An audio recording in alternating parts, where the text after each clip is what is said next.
Tuhan Yesus, kami mengasihi-Mu, terimalah cinta kasih kami yang tidak sempurna, tapi dari hati yang berusaha dan mau sungguh-sungguh.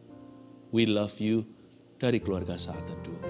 Sampaikan sabdamu, Bapa yang baik, Gembala yang baik, beritakan apa yang ada di dalam isi hati Tuhan.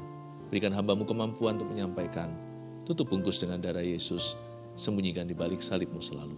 Dalam nama Yesus, amin. Puji Tuhan, praise the Lord. Ambil Alkitab dan catatan. Kita belajar satu kalimat ini. Allah itu baik. God is good all the time. All the time, God is good. Ayo kita mulai dulu dengan mengisi kalimat ya. Kalau saya berhenti, Anda yang ucapkan. Sekalipun saya nggak bisa dengarkan dengan telinga jasmani, tapi dengan telinga hati dan iman saya bisa dengarkan Anda dalam hadirat Tuhan. God is good all the time.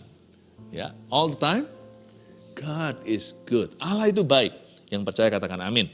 Buka bersama dengan saya di Mazmur 34 ayat 9-11 pembacaan kita.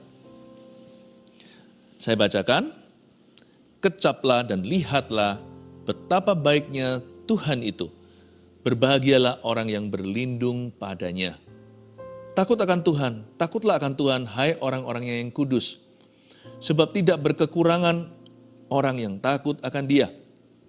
Singa-singa muda merana kelaparan, tetapi orang-orang yang mencari Tuhan tidak kekurangan sesuatu pun yang baik.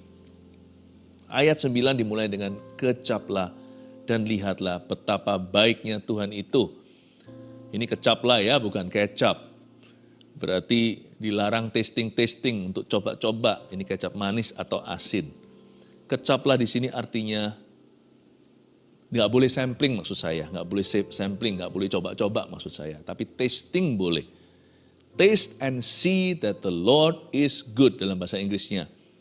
Kita tasting itu berarti kita bukan mencoba, tapi kita menikmati rasanya. Kebaikan Tuhan itu seperti fine dining sorgawi. Bedanya kalau kita makan banyak-banyak, kita makannya terburu-buru apalagi sampai jatuh-jatuh, memang enak sih, memang lezat, apalagi kalau perut lapar. Nah setelah kita beraktivitas berat, lalu kita dihidangkan di depan makanan yang enak-enak, kita mau segera santap. Itu satu cara untuk makan dan menikmati hidangan. Tetapi tentunya kita nggak pelan-pelan merasakan bahwa makanan itu sebenarnya ada asin, manis, ada asamnya, enak sekali. Tapi pokoknya mau keburu-buru buat perut kenyang. Itu bukanlah kecaplah. Kecaplah itu bukan makan lamban, tapi dirasakan satu persatu, setiap flavor, setiap rasanya. Asinnya lebih asin, manisnya lebih manis, asamnya lebih asam, pahitnya pun indah. Kecaplah dan lihatlah betapa baiknya Tuhan itu. Kalau kita telusuri satu persatu, kebaikan Tuhan itu 1001 rasa. Melalui segala musim kehidupan kita nggak bisa sangkali kalau kita mau jujur hati. God is good, not sometimes. Allah itu baik bukan kadang-kadang, bahkan juga bukan seringkali. Allah itu baik setiap kali. God is good all the time. Kecaplah dan lihatlah betapa baiknya Tuhan itu. Tapi seringkali kita jatuh dalam pencobaan untuk merasakan yang belum kita punya. Kita iri hati lalu mengeluh sama Tuhan. Kok aku belum punya ini, aku belum punya itu. Atau yang kita rasakan hanyalah yang buruk-buruk saja, yang gak enak. Lalu kita salahkan Tuhan, padahal memang itu sudah menjadi bagian fakta realita hidup di dalam dunia yang jatuh dalam dosa. Jangan salahkan Tuhan, jangan salahkan orang lain. Dunia ini jatuh dalam dosa karena Adam dan Hawa, juga karena kita. Kita sama dengan Adam, kita juga jatuh di dalam dosa. Jadi sudahlah, terimalah fakta realita bahwa hidup ini banyak derita. Tapi nggak perlu dirasa, nggak perlu dirasa-rasa, penderitaan pun sudah kerasa. Yang perlu kita rasakan adalah kebaikan Tuhan. Kecaplah dan lihatlah itu berarti juga akuilah dengan mulutmu.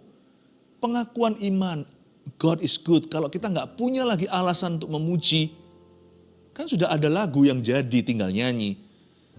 Waktu hati saya berat, saya nyanyikan lagu, mungkin lirik ke satu, masuk ke refnya atau ke chorus, ulang lagi kedua, ketiga, saya belum rasa apa-apa.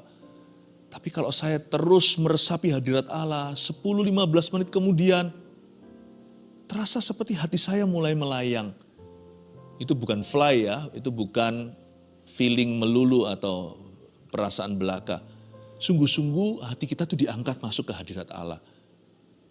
Gak jarang waktu hati saya berat, ketika saya letih lesu dan berbeban berat, bisa jadi di kilometer tertentu dalam hadirat itu, di menit keberapa itu saya burst into tears. Langsung menangis sejadi-jadinya. Bukan karena saya cengeng, tapi karena saya terjamah. Kecaplah dan lihatlah itu berarti kita sengaja kiblatnya itu ke arah kebaikan Tuhan. Jangan kita itu hitung susahnya. Kita akui kebaikannya. Kalau nggak bisa lagi kreatif, ngomong sejujurnya Tuhan, aku terima kasih karena itu, aku terima kasih karena ini. Nyanyikan aja lagu yang sudah ada. Kalau kita sendiri nggak kuat nyanyi, setel aja lagu itu di depan kita. Kita itu dibacem dalam hadiratnya. Basking atau mandilah. Bathing di dalam kebaikan Tuhan. Bermandilah, tenggelamlah, basahilah hatimu dengan pengakuan akan kebaikannya. Akui terus kebaikan Tuhan. Itulah kecaplah dan lihatlah. Kecaplah itu kan pakai lidah. Lidah bukan hanya untuk kita merasakan pahit manis asamnya. Lidah ini juga keluar suara. Lidah ini juga keluar kata-kata. Lidah ini juga keluar kalimat. Kita punya pilihan mau menggerutu atau memuji Tuhan. Mau mengomel atau berterima kasih tanpa peduli situasi. Aku tahu keadaanku gak enak nih, aku sedang di dalam lembah kekelaman. Sekalipun ku berjalan dalam lembah kekelaman. Kita gak menyangkali keadaan. Tak akan gentar ku melangkah, sebab engkau besertaku. Tidak kita sangkali. Sekalipun ku berjalan dalam lembah kekelaman. Setelah kalimat ini kita punya pilihan untuk ngomel sama Tuhan, untuk marah, untuk kecewa. Tapi kita tidak mau. Malahan yang keluar adalah kata-kata ini. Tak akan gentar ku melangkah, sebab Yesus besertaku. Itu juga bagian dari kecaplah. Orang yang bisa mengecap akan bisa melihat kebaikan Tuhan. Kalau kita itu bisa mengakui kebaikannya saat situasi nggak baik, niscaya pastilah kita akan melihat kebaikannya nanti. Tapi orang yang menggerutu dan mengelulu, bunuh diri. Nggak perlu setan membunuh. Dia bisa hancurkan diri sendiri. Orang yang ngomel saja, marah dan kecewa, kepahitan, kata-katanya menjatuhkan. Orang itu sendiri yang jatuh. Jangan-jangan kita jadi bangsa Israel yang gak bisa masuk ke tanah Kanaan karena Tuhan berkata, begini pengakuanmu, ya sudahlah, terjadilah sesuai dengan yang kau mau. Harusnya mereka bisa masuk ke tanah perjanjian, tapi hanya Yosua dan Kaleb saja, karena sisanya semuanya tidak percaya. Mereka semuanya berkata-kata yang pesimis. Mereka semua menista Allah dengan kalimat-kalimat yang disengaja. Hatimu boleh pedih, mulutmu harus tetap manis. Kecaplah dan lihatlah kebaikan Tuhan. Ini bukan berarti pura-pura. Lidah itu adalah setirnya nakoda. Lidah itulah nakodanya. Kalau hati kita lagi pahit, menusuk-nusuk, dungu seperti hewan, tapi kita tetap berada di dekatnya, biarkan lidah bibirmu itu membawamu masuk ke hadirat Allah. Bukanlah sebaliknya lidah bibir kita menyesatkan kita jauh dari Tuhan dan jatuh ke tangan setan. Janganlah hujat Tuhan. Ketika Ayub dicobai seberat-beratnya, dia tidak menghujat. Kecaplah dan lihatlah itu berarti kita sengaja dengan iman mengakui kebaikan Tuhan. Meskipun situasi kita nggak baik, karakter Yesus tidak berubah, Tuhan Yesus tidak berubah. Kasih dan kuasanya dahulu, sekarang, sampai selama-lamanya. Peduli amat kita lagi ngalami up atau kita ngalami down, kita lagi ada di bukit atau di lembah. Tuhan Allah kita hakikatnya tidak berubah. Mau kita ragu atau percaya, Tuhan adalah Tuhan. Tapi kalau kita percaya, kita diuntungkan. Kalau kita ragu, kita jadi musuh. Kita jadi musuhnya Tuhan Yesus. Jikalau kita tidak percaya, kita tidak akan masuk ke dalam istirahat yang Tuhan janjikan. Hari ini, jikalau Tuhan berbicara kepadamu, janganlah keraskan hatimu. Kecaplah dan lihatlah betapa baiknya Tuhan itu. Let your mouth agree with His promises. Biarkan mulutmu setuju dan sepakat dengan firman Allah. Berbahagialah orang yang berlindung padanya. Kata berbahagia di sini bukanlah happy, ini beyond happy, bukan hanya senang, tapi ini sukacita. Kata berbahagia di situ artinya blessedness. Diberkatilah orang-orang yang berlindung padanya. Berbahagialah orang yang berlindung padanya. Iya, dari ayat ini saya ingin sampaikan poin pertama kita. Allah itu baik. Karena Allah itu baik, kita berlindung padanya. Berbahagialah orang yang berlindung padanya. Karena kita sudah mengecap dan melihat betapa baiknya Tuhan itu. Karena Tuhan itu baik, saya nggak ragu untuk berlindung padanya atau cari perlindungan pada Tuhan. Tuhan itu bukanlah pengacara yang dua muka atau dua sisi. Tuhan bukanlah seorang yang double agent. Ada pertukaran bayangan. Di depan bilang mau bantu, di belakang malah menjual aku. Tuhan gak begitu. Kalau sama seperti itu, kita harus uji dulu. Orang-orang yang menawarkan bantuan sama kita harus uji dengan doa dan juga lakukan riset kita. Kenali dulu orang itu. Siapa tahu orangnya berjanji membantu, malah ada agenda tersembunyi, ada udang di balik batu. Bisa jadi kita mau berlindung sama dia, malah diperas sama dia. Ya kan, itu kan sudah jadi fakta lapangan hidup di dunia ini. Berapa banyak orang yang mengecewakan sesamanya. Bahkan kita pun di sini banyak cerita bagaimana dikecewakan, dikhianati, dijual oleh teman, janji palsu, PHP, pemberi harapan palsu dan sebagainya. Allah nggak gitu. Tuhan kita itu nggak bisa berubah, no evil in Him. Dalam Tuhan itu sama sekali nggak ada kejahatan. Kalau ada satu hal saja yang merupakan kemustahilan pada Tuhan adalah Tuhan mustahil berbuat jahat. Karena Allah itu baik. Dan saya tahu dari firman dan pewahyuan, Roh Kudus beritahu di hati saya dan ketika saya sekarang menyampaikan firman ini, Roh Kudus memberitahukan di hatimu. Tiba-tiba timbul iman dan kesadaran, iya ya, Allahku itu baik 100%. Dia itu baiknya sempurna. Hanya karena sekarang aku masih alami kesusahan, bukan berarti dia gak baik. Karena Allah itu baik, mari kita berlindung padanya yuk. Tanpa rasa curiga.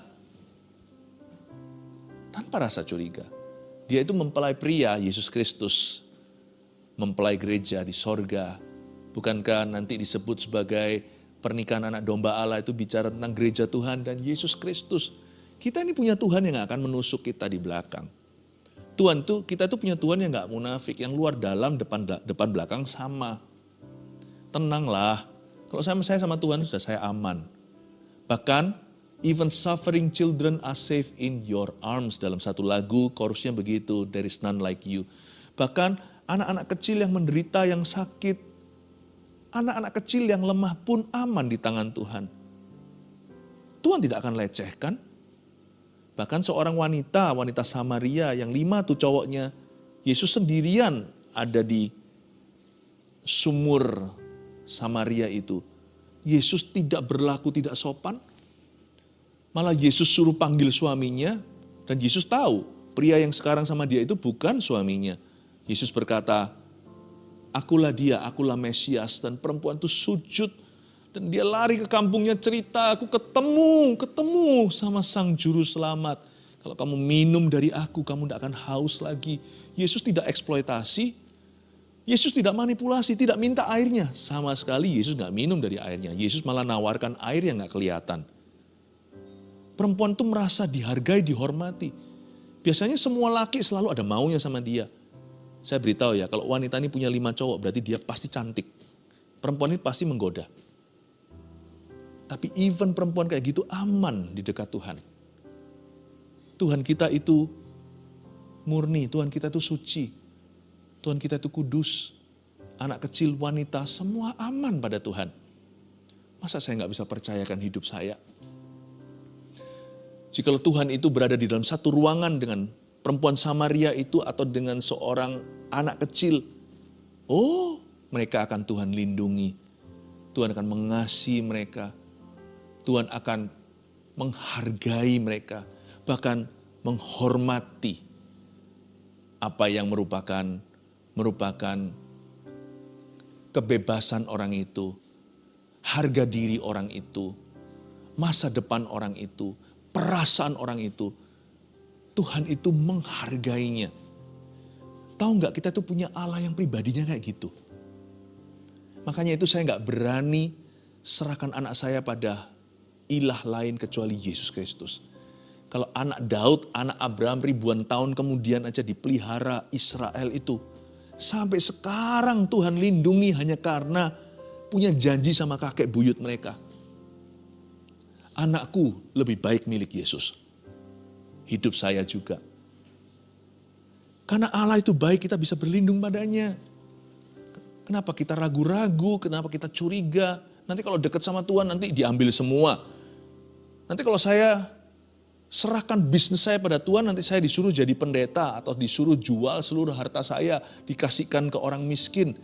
Aduh, curiga itu udah gak musimnya. Itu curiga adalah dosa zamannya Adam dan Hawa, itu di Taman Eden. Udah waktunya kita move on ya, mengenal Tuhan sesungguhnya. Jangan percaya ular yang berbicara ke dalam hati dan benakmu itu.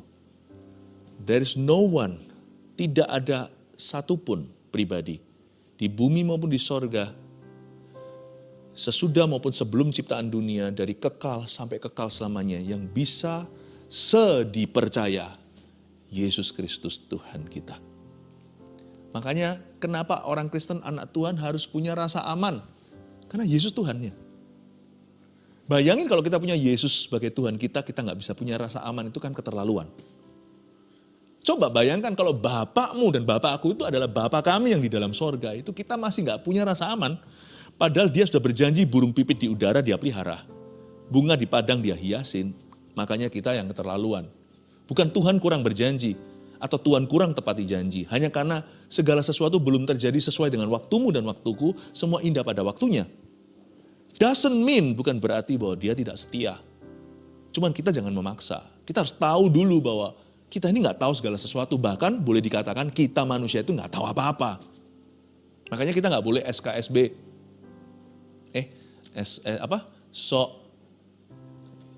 SKSD, sok kenal, sok dekat sama Tuhan. Kita selalu belajar, punya hati seorang murid untuk diajari. Saya juga sama, waktu saya ngajar begini, saya pun belajar dulu ya kan, saya diajari. Kita nggak boleh SKSD, nggak boleh sok kenal, nggak boleh sok dekat sama Tuhan. Kita ini nggak tahu apa-apa. Kita nggak tahu apa-apa. Karena Allah itu baik. Hendaknya kita berlindung padanya. Even suffering children are safe. Women are safe in His arm. Wanita aman. Pria apalagi, pria juga aman di tangan Tuhan. Tuhan yang ciptakan. Tuhan yang ciptakan. Luar biasa ya Tuhan Yesus itu. Ayat 10. Takutlah akan Tuhan, hai orang-orang yang kudus. Sebab tidak berkekurangan orang yang takut akan Dia. Poin nomor 2, dikatakan di sini, takutlah akan Tuhan, hai orang-orang yang kudus. Ini kan berarti holy fear ya. Ini berarti rasa takut yang beda. Ini bukan perasaan ketakutan, ini takut kudus. Apakah itu? Nomor 2, karena Allah itu baik. Kita takut melukai hatinya. Jadi bukan takut akan Tuhan itu bukanlah takut dihukum olehnya.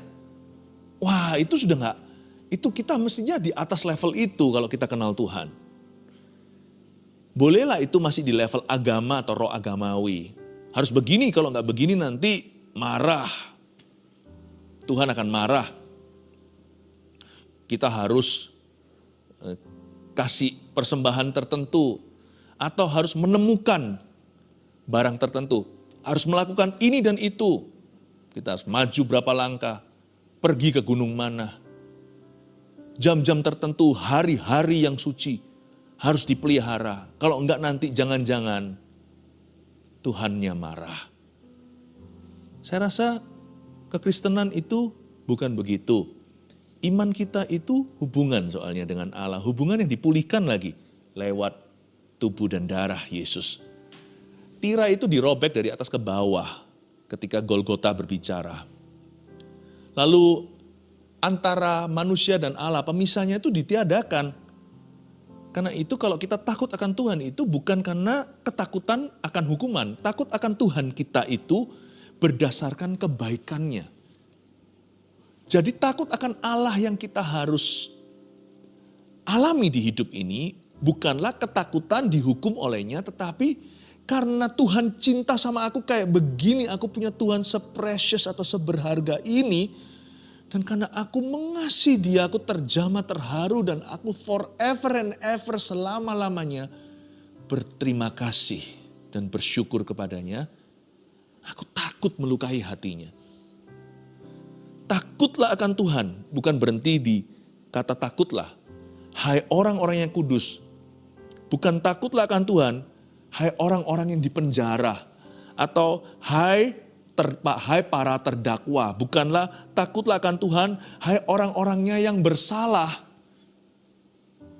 Tapi takutlah akan Tuhan, hai orang-orangnya yang kudus sudah lepas dari hukuman.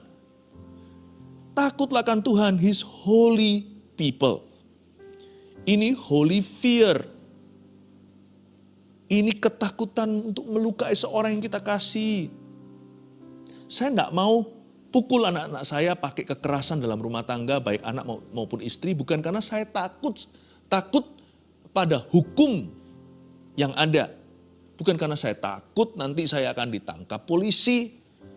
Bukan karena saya takut akan dipenjara, karena di negara saya ada hukum dan ini adalah di negara saya ada hukum, ada hukuman dari pemerintah. Puji Tuhan, itu semua perlu untuk orang-orang jahat. Supaya mereka ada rasa takut akan Tuhan, mereka takut pada hukum di negeri. Tapi kita yang sudah diangkat Tuhan naik levelnya, bukan lagi takut hukuman, tapi masuk ke hukum kasih. Saya tidak pukul anak-anak saya tidak melakukan kekerasan dalam rumah tangga, bukan karena saya takut semua itu, tapi karena saya cinta, karena saya sayang sama mereka, saya takut melukai mereka. Seperti waktu pertama kali gendong bayi, saya masih ingat, saya hati-hati karena saya bukan suster yang pengalaman. Apalagi waktu anak pertama, anak kedua pun setelah selang berapa tahun harus belajar lagi, lalu bertahun-tahun pula anak saya ketiga. Saya harus hati-hati, saya gemetar. Bukan karena takut dimarah sama dokter atau susternya. Saya gemetar karena rasa memilikinya. Saya gemetar karena ini anakku, ini bayi yang begitu indah. Yang ku gendong sebagai pria kan kita nggak jago beginian. Saya gendong pelan-pelan. Saya tidak mau melukai dia. Jangan sampai jatuh, jangan sampai terjadi kecelakaan. Karena saya mengasihinya. Sama Tuhan juga sama karena rasa memilikinya.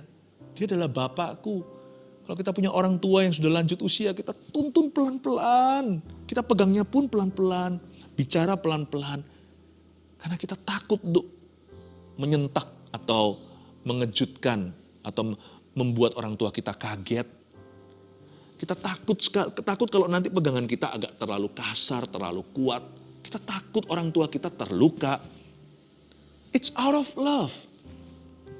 Takutlah akan Tuhan, hai orang-orang yang kudus. Terakhir ayat 11, singa-singa muda merana kelaparan. Tetapi orang-orang yang mencari Tuhan tidak kekurangan sesuatu pun yang baik. Kata orang-orang yang mencari Tuhan di situ adalah bahasa doa.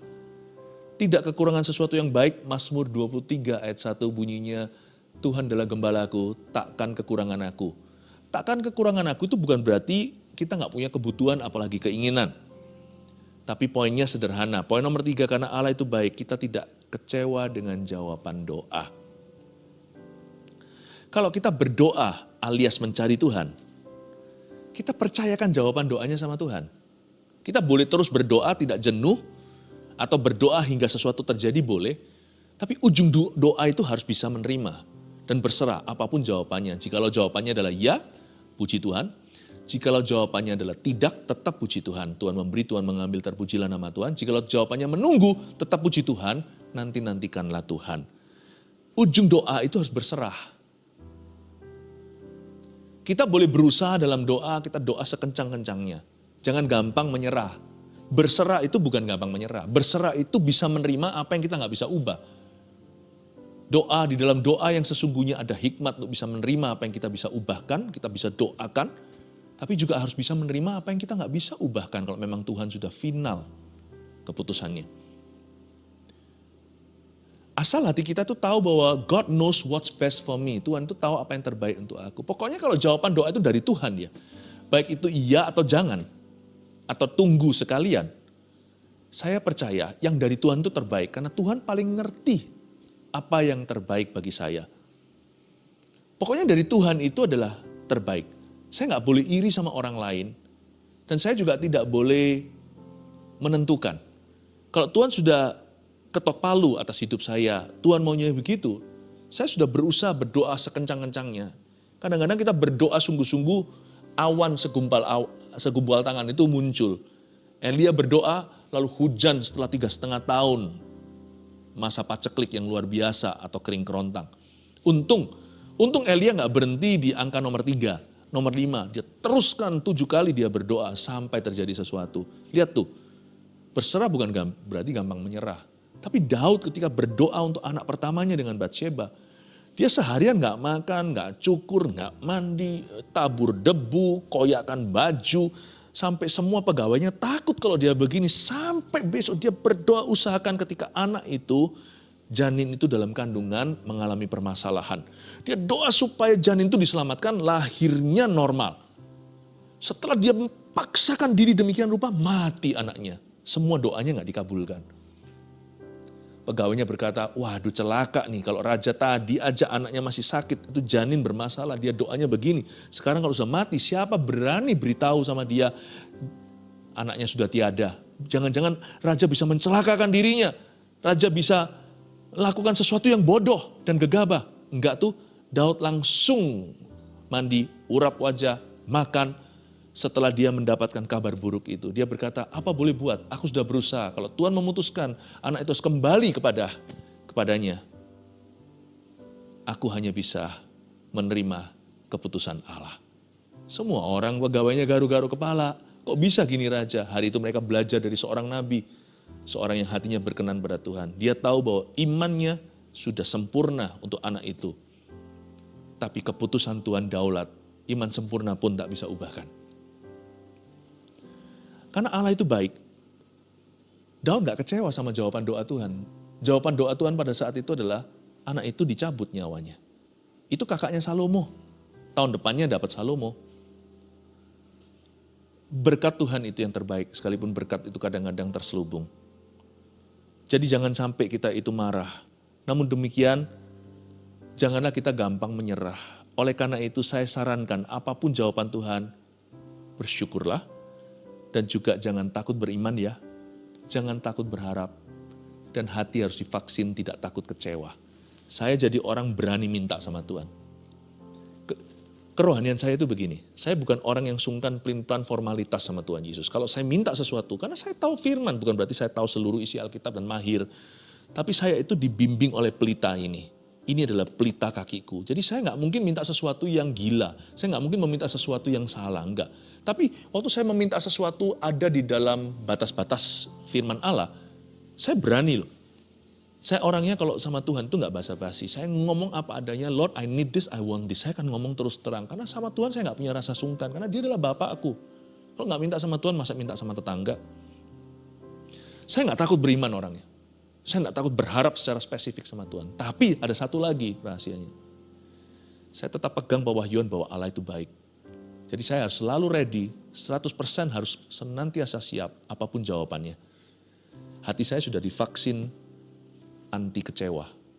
Karena fondasi saya minta itu, percaya dulu Allah itu baik. Apapun ujungnya jawaban Tuhan itu yang terbaik. Berkatnya tidak pernah salah dalam kehidupan saya.